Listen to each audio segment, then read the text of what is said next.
100 yildan keyin uzoq 2125-yilda bizni hech birimiz bu dunyoda bo'lmaymiz. Bizni bilgan va sevgan insonlar ham biz bilan birga ketgan bo'ladi. Biz shunchalik ehtiyotkorlik bilan qurgan uylarimizda begona odamlar yashaydi. Butun hayotimiz davomida mehnat qilib yig'gan mol-mulkimiz bizdan keyin kelgan avlodlarga yoki notanish odamlarga o'tadi. Ehtimol bizning nabiralarimiz yoki chevarlarimiz ham kim bo'lganimizni eslashmaydi. Axir kim o'zining katta bobosining yuzi yoki ismini eslay oladi? Biz ketganimizdan so'ng bir necha yil o'tib, do'stlarimiz va yaqinlarimiz ham biz haqimizda unutishadi.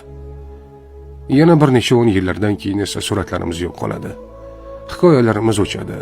Biz qilgan har bir ish, harakat, umuman hammasi xotiralardan o'chirilib ketadi. Va oxir-oqibat bizni bilgan eng so'nggi inson ham bu dunyoni tark etganda biz hech qanday iz qoldirmagan bo'lamiz. Shunday ekan, nega biz umrimizni befoyda narsalar ortidan quvish bilan o'tkazamiz?